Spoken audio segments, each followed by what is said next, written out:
I want to give you a survey of the book of Revelation. Number one, John, the apostle, is the author. It actually tells us that, I, John. Number two, the book of the Revelation of Jesus Christ was written. It was written for us. It was written for us to know. God wants us to know the future. You can read all this, it's in your notes. The theme of this book is the title. The first word, apocalypsis, is the unveiling of Christ. The whole book of Revelation is the most completely Christ-filled book in the Bible. There are more titles, more descriptions, more attributes of Jesus Christ in these 404 verses. That's how many verses are in the book that you're going to get to read. Than any other. It's like a gold mine of truth about Christ. Revelation is a self-outlined book. In fact, I'll show you that in a minute. It's very challenging because a lot of people, like Martin Luther, he said he doesn't like that book. John Calvin said he didn't like that book. Most of the reformers didn't like the book of Revelation. They couldn't understand it because they had an aberrant view of Israel. They thought God was done with Israel. They didn't realize his plan. But Revelation has that promised blessing. Basically, the divine outline is in chapter 1, verse 19. Write the things which you have seen. That's John seeing Jesus. He finally saw what Jesus looks like today. You know, most people, they're not sure what Jesus looks like today. You know, you see all these paintings, you know.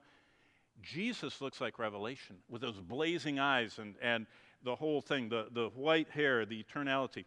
The things which are, that's the condition of the seven churches, and the things which follow after. So basically, this is one of those books in the Bible, like the book of Acts, that says, you shall be my witnesses in Jerusalem, Judea, Samaria, the ends of the earth. That's the outline of the book of Acts. This is the outline of the book of Revelation. The things you saw, chapter 1, the things that are in the church, 2 and 3, the things which shall be, 4 and 5. Basically, there are 7 clear events in Revelation. 1 through 3 is Christ's church on earth. Basically, the John and the 7 churches are in those first 3 chapters. Christ's church in heaven, that's Revelation 4 and 5. That's all that worshiping around the throne. The tribulation starts in chapter 6 through 18. Christ comes back, chapter 19. Christ establishes his millennial rule, chapter 20, the first part. The final rebellion and the great white throne is the second half, and then finally, eternity and heaven, 21 and 22. Now, basically, you know, there are all kinds of charts of Revelation, but the charts aren't as important as the content. The content is the church on earth, raptured. In fact, the greatest rapture verse is given by Jesus. He said, I go and prepare a place for you, and if I go and prepare a place, I'm going to come and take you to myself.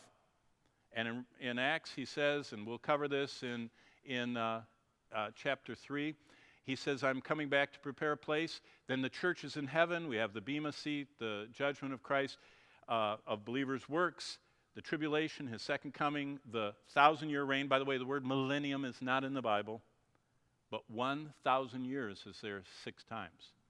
And 1,000 years is just in Latin millennium. And basically, dwell in the house of the Lord forever. So that's the book of Revelation. And the book of Revelation is the most life-changing portion I've found in all 1,189 chapters and 66 books of the Bible.